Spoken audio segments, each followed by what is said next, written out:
we're going to move into the pros from college basketball into the NBA with this week in the NBA from March 27th. So we haven't done a video on the NBA in just a little bit over around 2 weeks, I guess. So a little bit to kind of catch up on. We're actually moving into the very late stages of the season now. I mean, it's things are really starting to take shape. Most teams at this point only have like 10, 11 games left. So it's pretty much getting to that last part of the season where it's make or break for a lot of these teams. Got good bit of teams that have already, pretty much clinched and everything. So want to kind of just go through that. But to start off with, Houston Rockets, probably the biggest story in the NBA right now. They're on a 9-game winning streak. They have a game against the Thunder tonight. We'll see if that one, if they can get that one out and that continues. But yeah, they are on a 9-game winning streak, and more importantly, they are sneaking up. Right now, they're sneaking up on the Warriors, especially the Lakers have finally pulled away from these guys. The Rockets are literally just 1 game behind the Warriors. Warriors 37-34, Rockets 36-35. So I don't know, man. We were texting about it the other day, and I'm like, when the Lakers were obviously a little bit closer down, I said, look, if the Rockets end up making the playoffs at the expense, or at least to play in, but especially making the playoffs at the expense of one of these teams, like heads are gonna roll, something's gonna get blown up. Like, yeah. And I understand the Warriors have had a lot of problems this year. The Lakers, they had their issues and everything, but still, there's no reason with how bad the Rockets had been. Like, think about this now. Like, they won 9 straight, so they're 9-1 in their last 10. So I mean, they were literally like 8 games under 500, like a week and a half ago. Like they had no shot. We weren't even considering the Rockets, and just like that, they're literally a game out of the play-in. It's entirely possible at this point that they end up making the playoffs. Now, anybody else under them, they're done. It's over with. But the Rockets have a very good chance of making it in. Yeah, this has been I would agree. This has been the biggest story. When we get together to make these videos each week, we try to compile some of the biggest stuff, so we're not all scrambled. And this was the first thing that came to mind to put down, is that for a lot of the times throughout our standings recaps, we've been saying, the West should be pretty set. Like the Rockets are a little too far out of it. The Warriors and Lakers are kind of close to each other, but they're staying alive. Instead, the Rockets have won 9 straight, 9-1 in the last 10, like you said, a game behind the Warriors. Got a little ending stretch here. The Lakers were also in kind of a danger zone, but have recently put a pretty good gap in between them. Now, that doesn't mean that gap's untouchable, but it does mean that they should probably be preset. And right now, it looks like the Warriors are going to be the ones wavering on the, will Houston take them out? Ime Udoka and his boys got something to have anything to say about it. Rockets have some big games coming up that we'll talk about, but it's they have a good chance to make the Warriors uncomfortable here. So yeah, definitely just one of the biggest stories. Lakers putting separation in is also going to be big because they did not do it in a mundane fashion. They beat the Bucks in second overtime. No LeBron James in that game. Bucks blow a 20-point lead in the fourth quarter, and then play the worst defense I've seen in my life on Austin Reeves on a 3-point shot, tied 121 in second overtime. Nobody contested him. He just took an open 3 at the slowest pace man has ever seen. Had a great game. He put up 29 points, got a triple-double. So even, you take away that 3, Austin Reeves has a great game. Austin Reeves, D'Lo, AD all played well in that one. But the worst thing I think for the Bucks in that one was just kind of staring at Austin Reeves as if this guy with 26 points isn't going to hit the 3. So I don't know. But on top of that, they go to play the Pacers, and not a whole lot of defense going on. But that doesn't really matter for the Lakers because they come out on top, 150-145. We know the Pacers have been rolling over people at early parts of the season, putting up a lot of points. We also, however, know that the Pacers have not defended very well. Some of the highest points scored this season by Joel Embiid, by Giannis, these 60 bombs came against the Pacers. So that happened to them as well. They put up 145. Great job, Pacers. Could not stop the Lakers from putting up 150, though. and fall in that game. And so the Lakers, in pretty much a dramatic and fun fashion, put themselves at 40-32, which is 3 games, essentially. I get the losses are weird, but it's like 2.5 games above the Warriors, and thus 3.5 games above the Rockets. Could change, they could fall, but they look to be moving in the right direction to stay safe and not be in a terrible scenario there. Yeah, I can't be really upset. Going back to the Bucks game, like the first time the Lakers played the Bucks, it's just like 2 weeks ago. Not the first time, but the first time we had this scenario come up on the show. LeBron ended up being out, and I'm like, well, they're cooked. And then D'Lo, he does this thing and end up coming out with the dub. And again, D'Lo steps up. Austin Reeves steps up. AD absolutely steps up. He played 52 minutes, with the overtime. Like, I can't complain. And obviously, this is going to happen every single time that LeBron isn't playing. There might be some sentiments of certain fans that think LeBron is ducking the great deers. I don't know about that one, but look, so happy with how the Lakers have been playing. And again, you mentioned that they put some space in between themselves and the Warriors, at least. So, going back to that scenario, if the Rockets take over, at least it won't be at the expense of the Lakers. Now, if the Lakers mess around and lose to the Rockets, I mean, I don't know. I don't really know what's more embarrassing there, but at the very least, looks like the Lakers are probably going to be in that 9 spot.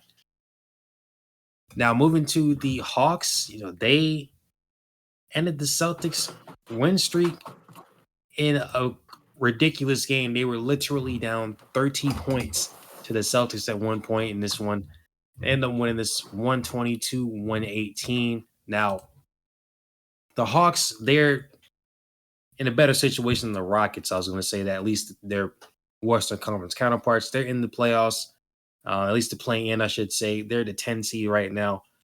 Seems like that's kind of going to be the same little position, to be honest with you. I don't think they're going to move too much, except maybe eclipse the Bulls, but either or, like, wouldn't really make a difference in that scenario because the East is pretty much set aside from, who's going to be in what seed. So obviously the Celtics, they're way clear of everybody. They're going to be the number 1 seed. The Bucks are not right behind them. They're the 2 seed, but they're 11 games behind. So it's not really much of a nothing's changing. So Celtics are number 1 seed guaranteed. In that one, like they've clinched the Eastern Conference already. Doesn't matter if the Bucks win every single game, the Celtics lose every game. East belongs to the Celtics now. So they've got that advantage there. It's really within these first, 2 through 8 spots, not counting the play-in, where things can kind of switch up. All these teams, from the Bucks down to the Sixers, are within 7 games of each other. So that's where a lot of mobility happens. But as far as who's in the playoffs, East is pretty much set. Yeah, I mean, there could be some sort of like dramatic, horrible thing. Not horrible. I mean, I don't care either way. But the Nets could hit some sort of win streak, and the Hawks could hit a losing streak, and maybe it could shift. But it would take, I think, actually like a miracle for them for that much to occur between those 2 teams that they end up switching. So that's pretty much it. The Hawks and Nets are kind of the same right now because the Hawks are without Trae Young, which makes the 30-point comeback crazier. I mean, they have good players. It's a good bunch of good role players that Trae Young definitely helps, tie together and elevate. But DeAndre Hunter and DeJounte Murray, good guys. Leading a comeback back from down 30 is kind of crazy against the Celtics defense. But the East has proved this week that you got to stay on the gas the whole game. The Bucks blow a 20-point lead. The Celtics blow a 30-point lead. Both the teams without their biggest star. Both teams, I think, the Lakers and Hawks. I would take the Lakers over the Hawks, but both teams have a bunch of good guys that are brought together by one really good guy. And they just kind of showed that you can come together and get a big victory like that. In the West, we've also been talking about this big race for the 1 seed. It's kind of gotten a little tighter. The Thunder have done some good things this week to try to stay alive. Also done some things this week to not stay alive too well. And right before the Bucks entered their engaged in tomfoolery with the LeBron-less Lakers for the second time this season, they actually got a pretty big win over the Thunder, 118-93. It was a good one. Defense was great from the Bucks. They were the key to that game was that they held Shai Gilgeous-Alexander down pretty well, reminiscent of a game earlier in the season when the Pelicans beat the Pacers and they held Tyrese Halliburton to 0 points. They didn't hold Shai to 0, but Josh Giddey led the Thunder with 19 points. Shai did not hit his usual 31. He had 12. So Bucks defense stepped up pretty big there, and then looked good against the Lakers for a little bit, but they fell apart there. So the Bucks 5 for 5 in their last 10, kind of been the whole season. They get a little bit of a groove and they kind of slip apart. But they were able to try to. That was before the Lakers game, so they come off of a close loss to the Celtics, and then a win against the Nets, and then just couldn't. Got a good win against the Thunder, and then couldn't put it together against the Lakers. They lost in second overtime there. So some big things going on there. Otherwise, though, big story for us. We talk a lot about LA. Obviously, we have a Lakers fan and a Bucks fan on here. A lot of reason to look at some of the other teams. The Clippers, once maybe in that race for number one. It's been pretty much the Thunder, Timberwolves, and Nuggets the whole season, but occasionally the Clippers found themselves in a position to maybe be in that conversation. Maybe not anymore. They've hit a weird slide. They're like 1-9 against playoff teams in their last 10 matchups against them. They're 4 for 6 in their last 10. They've lost 2 straight. They're 44-27 now. The Pelicans were above them with the 4th seed, but the Pelicans just lost last night to the Thunder in a close game. So now they sit at the 5th seed again at 44-28. But the Pelicans and Clippers now seem to be, well, the Mavs have also got up there, and so are the Kings and Suns. But the Clippers maybe had a chance to get up there and try to steal number one from the big three in the race right now. But it looks like they have fallen out of that. They just can't quite string it together entirely. They've had some good games. Games where they've been up enough for James Harden to play defense on Kawhi, joking around out there. I think that's fun. But they have sort of fallen out of that now, and they're in a more precarious situation. Not that they're going to miss the playoffs or anything, but I think they're pretty much set to be out of the top 3 because of their recent slide. Yeah, I mean, part of that, of course, they're big four kind of tandem, if you want to call them that. I mean, and I guess in 4 or 5 years ago, this would have been probably the greatest team to ever live. But one of their 4 being out, Russell Westbrook, he's only played 1 game since March 1st. That was against the Pacers a couple of days ago. So, yeah, obviously him not being there, that's kind of a problem. The Clippers are just hilarious. Like every time I want to give them credit, they end up screwing things up, or if I don't give them credit, they end up going on a run. So I really don't know what to say about them anywhere. I think they'll be fine come playoff time. If they get Russell back and everything, kind of get the synergy that they had for most of this, the meat of the season. I think they'll be fine. Come playoff time, it's just it might just be a matter of who they end up playing. Right now they'd be playing the Pelicans, of course, but like you've been saying, since so much is changing within that group, they're definitely not going to get a top 3 seed. I would think at this point, like it's going to take something catastrophic for either the Thunder or the Wolves, or definitely not the Nuggets, but any one of those teams to fall far enough for the Clippers and then take their spot. So yeah, the Clippers more likely than not are probably going to end up in a 4-6 seed, but it's entirely possible that the way they've been playing as of late, compared to a team like maybe the Mavericks, that they fall down to even a 7-8 or even a 9. Now that's I wouldn't bet on that. Not even as a fan of the other LA team, but entirely possible with the way they've been playing as of late. But so, I did want to talk about the East real quick because I respect Monty Williams, but I don't understand. I keep looking at what he said the other night.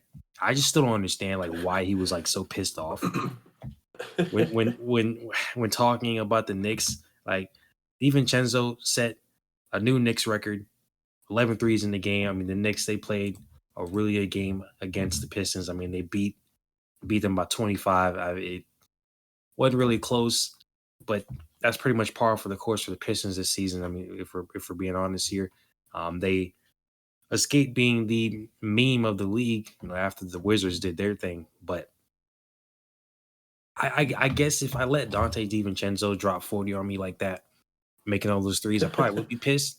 I just don't know why he had to go about it like that. And then Josh Hart, fired back and everything. And it's just those kind of funny little things that happen throughout the NBA season, even at the end with a team that's, been out of the playoff race since, game 2 of the season. Just kind of funny. But I do feel bad for Monty Williams, just kind of the whole, going from Phoenix and how everything happened there, and now he's up in Detroit, and it's obviously not going very well. But at the end of the day, I mean, you lost. You let him shoot that many threes. You let him score. You let him beat you. I mean, what else? There's really nothing to say. Yeah, it's. I think it's funny. All right, you get 40 put on you from DiVincenzo. He has 11 threes. Not much you can do about that. I mean, Josh Hart said it in the response to the reporter when they said that Monty Williams didn't want to be a part of the story. Josh Hart was like, should have told the guys to defend better. Maybe a little bit of kicking you while you're down when you just lost by 25 and you're already in a bad situation standings wise. You're eliminated and you're looking to next season. But a lot of things went well for the Knicks in this game. They're going to be on a high, right? Brunson gets 28. Josh Hart gets a triple-double with 11, 10, and 14. Precious Achiuwa gets 16 rebounds, almost gets a double-double, just a point shy. A lot of positives in this game for the Knicks to come out. They win by 25. They didn't really have to deal with any major thing coming out from the other team. I mean, Marcus Sasser put up 24, and Wiseman got 14, but otherwise, not a whole lot going. Their former player, Evan Fournier, put up 15 from the bench against them, but it's just kind of like you're going to ride into this high, and then the reporter comes into Josh Hart's interview and is like, hey, by the way, Monty Williams is mad that you beat them. And I don't really know what Hart was supposed to say. And I get for Monty's perspective, you're now 12 and 60. You just lost by 25. You had a guy put 40 on you. He had 11 threes, and he kept taking them while you were down. Josh Hart, put up a triple-double. You probably don't want to hear a question about, do you feel happy for those guys to break that record? I do think Monty was set up to kind of maybe end up saying something bad. However, I don't think saying, I don't want to be a part of that story was a good option. Because I think you coached the team that they did that to. You're a part of the story, Monty. There's a lot of stories this season with the Pistons, and you are going to be in all of them, and including this one. So I think the interviewer might have set him up, but his specific answer sent him down a path that maybe he couldn't have foreseen. And then they set him up again by going to world-renowned basketball clown Josh Hart and telling him specifically that, oh, by the way, Monty doesn't respect DiVincenzo getting 40. Obviously, you put Monty on a platter there. So a little unfortunate, but a funny event in the East. So anyway, we'll move into the games coming up. Got a big week ahead. There's a lot of stuff. We're in kind of that last stretch, so a lot of these games are going to matter. Anytime that the Celtics are here, though, they're not really going to matter that much for the Celtics. It's just going to matter about who's playing them. But they don't appear too much on our list of big games coming. That's kind of just because the Celtics sit with an 11-game lead. It doesn't really matter what they do. They're fine. So tonight, as we record this video, probably not too long from now, the Rockets now make our way into teams to look out for important games. They have a big matchup. They're going to play the Thunder. Thunder currently second in the West. Have faltered a little bit. Struggled against the Bucks. Struggled against the Pelicans, but were able to come back and win. So the Rockets can play the Thunder tonight. Suns and Nuggets will play. That's always going to be big. Any game with the top 8 teams in the West right now, especially from 6 to 8, it's going to be massive because those teams are so close to each other. And the Lakers are only 2 games off of being put into that kind of close scenario too. So to continue, Thursday tomorrow is also going to have some action. The Celtics and Hawks will play again. Hawks looking to try to maybe catch up and steal the 9th seed. Not that changes anything for them, but Celtics probably looking to put the previous game behind them. And the Bucks and Pelicans will play. Pelicans needing to take back the Clippers spot. Bucks just trying to hold on to maybe the 2nd spot. They're not going to be taking the number 1 from the Celtics. But if they mess around too much, they could lose their 2nd seed to the Cavs or Knicks. So I'm sure they're going to be looking to hold on to number 2, while the Pelicans are going to look to move forward. That's going to be a good game. Pelicans' defense has been really good. The Bucks have been a little shaky. That's kind of an opportunity to go kind of both ways. But the last time those two teams played, the Bucks put a whooping on the Pelicans. So I think the Pelicans have matured. They have Trey Murphy back. They have a lot more offense. Herb Jones has been doing really good. So they've got some pretty prime time basketball tonight and tomorrow, but also got a lot this weekend. I'll let you handle that. Except I will say, before we get there, I want to be sure I get this off. The Timberwolves and Nuggets play on Saturday. That is a potential battle for the number 1 seed. They're going to be playing on the NBA app. NBA executives, if you somehow ever hear this video, I hope you know that I think poorly of you for putting big games on the NBA app at the end of the season. Just let me watch them, man. I'm not buying it. I'm not doing it. I already have streaming service. I shouldn't have to buy everything in the world to watch a basketball game. Why is that big of a matchup hidden from me? I can understand. So keep our show clean. I'll stop it there. But yeah, big matchups tonight and tomorrow, and some bigger ones coming on the weekend. Well, hopefully when these two teams play again in just 2 weeks, it'll actually be on TV. Now, of course, you can watch this game if you have altitude. Bally Sports Kansas City, Bally Sports Midwest, Bally Sports North, or NBA League Pass, or if you have Fubo TV and YouTube Primetime TV. Thank you, NBA. Thank you. Now, I mean, I know it's a Friday night too, and Tuesday, Thursday is like I guess the bigger nights because of TNT and everything. But I mean, even Friday and Saturday, like even Sunday. And I know the NBA it's not the same as NFL with scheduling and everything. They can't get the same type of scheduling because obviously you got games every 2 days. They don't have the same opportunity to do like as many marquee games, but they generally try their best. This one, there's just no reason why. I mean, it's not like the Timberwolves just started being good. Like they've been good the entire season, so there's no reason why this game shouldn't be on TV. So that's a little unfortunate, but that's definitely a huge game out there in the West. Could be for that number 1 seed, of course, again. But now that the Rockets are on the up and up, the game against the Mavs have been playing really well again. So, that game might mean it's going to mean something for both teams, especially. Mavs obviously want to get a higher seed in that top, mid top level area of the West. And the Rockets, of course, just trying to make it into the playoffs over teams like the Warriors and Lakers again. So I'm looking out for that one. Thunder and Knicks, that'll be a nice little matchup. Boston and the Pelicans on Saturday, that'll be a good one. Friday and Saturday are pretty loaded, honestly. So I'm really looking at those games over the weekend for the most part. And again, tonight, Suns, Nuggets, Rockets, Thunder, 2 big games as well. So, yeah, I'm glad it seemed like somehow they've got so many good games at the end of the season like this, because again, it's not like they know exactly what teams are going to be good, but for at least the teams that made the playoffs last year, you can kind of imagine that they would schedule these important kind of games late in the season. With the West being as good as they have been this season, I mean, any game, like you said, really in the top 11, I guess now, in the West absolutely matters. So, yeah, a lot of good games this weekend. And hopefully, again, we'll actually be able to watch Timberwolves Nuggets. Maybe they'll, switch it to a different channel or something. I don't know. I don't know if NBA really does the flexing like that, but either way, kind of disappointing to not be able to watch that.